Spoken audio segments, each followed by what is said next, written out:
So yeah, we're totally gonna read this together. I didn't know this. So here is a brief. We're gonna just have our nutcracker here so we can all read and learn together.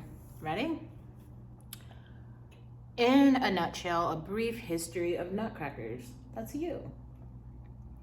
For most people, Christmas nutcrackers, the kind that look like little men, call to mind sugar plum fairies and first trips to the ballet. That's what it did for me. I think of my mother. She's not otherwise given over to kitsch or obsessive collecting, but every year around Thanksgiving, she pulls from the recesses of closets and the depths of the basement a collection of more than 150 nutcrackers. There are some people who have a lot. Then, with a steady soundtrack of Christmas music filling the house, she arranges them carefully by theme. Soldierly nutcrackers arrayed in dignified formation, the cheesemonger and fisherman nestled in the kitchen, several Santas all competing for the attention of a single Mrs. Claus on a hutch in the family room. The characters from the ballet, Clara the Muse King et al., in a place of honor in the dining room near my grandmother's silver. Technically, none of this collection actually belongs to my mother. They've all been gifts she's given her 6 children and her husband. There's been one for each of us every year since the day in the mid 1980s when, dress shopping and fresh off of a performance of the Nutcracker Ballet, she spotted a nutcracker displayed in a department store downtown and impulsively bought it for my older brother. He found the doll too strange, that dour, almost angry face, to keep in his room, so the nutcracker was moved downstairs and an annual tradition began. Each of the nutcrackers has scribbled on its underside the name of the child who it belongs to. It's an odd little way to trace our family's history, to meander among the bright dolls to try and piece together a timeline. But it's also possible to trace a larger history through these nutcrackers, which ended up in my mother's dining room thanks to German peasants, Soviet subsidies, American soldiers, and French ballet corps. Tools to crack nuts have been around for a long time. The earliest written reference to the tool seems to have come in the 14th century, and they pop up as very minor footnotes throughout European history. According to Robert Mills, author of Nutcrackers, the tool is alluded to in the Canterbury Tales. That's a really good book. I wonder why people haven't read that book. King Henry the Eighth gave a pair of nutcrackers to Anne Boleyn. Ponder the possible symbolisms of that one for a bit. Even Leonardo da Vinci expended some brain power on the concept of how to crack nuts. One solution he came up with was a large horse-powered press. As Judith A. Rittenhouse explains in her comprehensive history of nutcrackers, for many years, no one regional version of the device became dominant over the others, though most involve the same basic machinery, lots of levers and screw presses. Design and material varied widely: brass crocodiles in India, cast iron squirrels in England, even porcelain elsewhere in Northern Europe.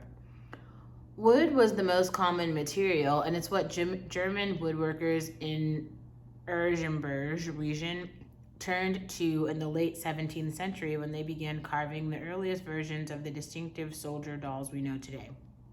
At first, these nutcrackers, often made in workshops alongside carved dolls and puzzles, weren't specifically Christmas themed, though they were commonly given as gifts, and it's impossible to pin down precisely when they took on that seasonal significance. Nuts, and thus nutcrackers, are part of many holiday celebrations. Halloween in regions of Britain and Scotland was traditionally known as Nutcrack Night. The dolls symbolize good luck in German tradition. One popular origin myth related by Rittenhouse holds that a wealthy but lonely farmer who found the process of cracking nuts to be detrimental to his productivity efficiently even pervades German folklore, offered a reward to whoever could come up with the best solution. Each villager drew on his own professional expertise, a carpenter advocating sawing them open, a soldier shooting the suckers, but it was the puppet master, a profession that seemed to loom large in European tall tales, who won the day building a strong-jawed, lever-mouthed doll. I haven't had a doll in a very long time, since I was a child, so it's kind of interesting. The only doll now that I'm going to own is a nutcracker. That seems fitting.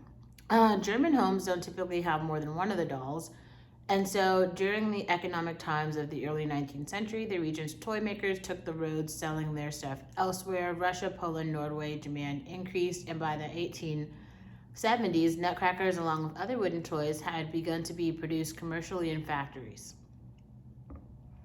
Nutcrackers got what would turn out to be their biggest boost when Peter Cholowski adapted an 1816 E.T.A. Hoffman Christmas story called The Nutcracker and the Mouse King for the eventually famous and widely successful ballet, first performed in 1892. Okay, so that's where all the movies come from, The Nutcracker and the Mouse King. The ballet wasn't immediately a hit, though parts of its score were. So for years after its debut, the German version of the Nutcracker featured therein remained largely a regional phenomenon. In fact, the most popular Nutcracker at the time of the First World War were probably wood-carved human and animal heads made in the Gradon Valley of northern Italy. The Nutcracker wasn't widely performed until the mid-20th century, and it became a distinctly American hit.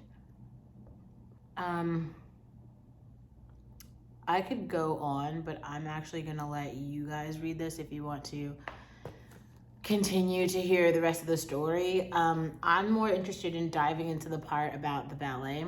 So I didn't realize that the Nutcracker and the Mouse was a story, and I would actually like to read more about that. So although the rest of the story seems interesting to tell, I don't want to create a 30-minute video where we're talking